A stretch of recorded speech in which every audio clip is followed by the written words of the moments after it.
નમસ્કાર મિત્રો. આદરણીય પ્રધાનમંત્રી શ્રી નરેન્દ્રભાઈ મોદીજીના દ્રઢ નેતૃત્વમાં સંસદ દ્વારા જાહેર પરીક્ષાઓમાં ગેરરીતિ અટકાવવાના સુધારા વિધેયક 2026 પસાર કરવામાં આવ્યું છે, જે દેશના કરોડો યુવાનોના ઉજ્જવળ ભવિષ્યને સુરક્ષિત કરવાની દિશામાં ક્રાંતિકારી કદમ છે. માનનીય પ્રધાનમંત્રીશ્રીએ હંમેશા સ્પષ્ટ શબ્દોમાં કહ્યું કે યુવાનોના ભવિષ્ય સાથે રમવા માંગતા તત્વો સામે કોઈપણ પ્રકારનું સમાધાન કરવામાં આવશે નહીં. આ કાયદો એ જ સંકલ્પનું સૌથી મોટું અને જીવંત પ્રતિબિંબ છે. વર્ષોથી પેપર લીક જેવા અસામાજિક દૂષણોથી રાત દિવસ મહેનત કરતા પ્રામાણિક વિદ્યાર્થીઓનું મનોબળ તૂટ્યું હતું, પરંતુ હવે આ કાયદાના અમલથી પેપર લીક કરનારા માફિયાઓ અને ગુનેગારો સામે આકરી સજા, ભારે દંડ અને ફાસ્ટ ટ્રેક કોર્ટ દ્વારા ઝડપી ન્યાયની જોગવાઈ કરવામાં આવી છે.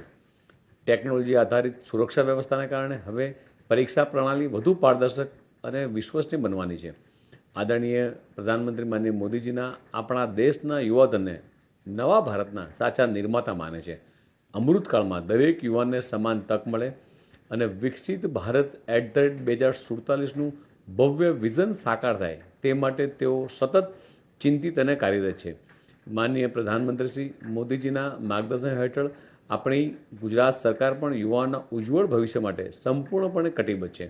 આવો આ ઐતિહાસિક કાયદાના આવકાર સાથે આપણે સૌ પ્રામાણિકતા, પારદર્શિકતા અને પરિશ્રમની સંસ્કૃતિને વધુ મજબૂત બનાવીએ અને દેશના વિકાસમાં આપણું સર્વોત્તમ યોગદાન આપીએ.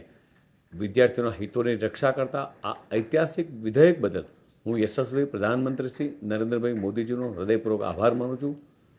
ભારત માતા કી જય. વંદે માતરમ.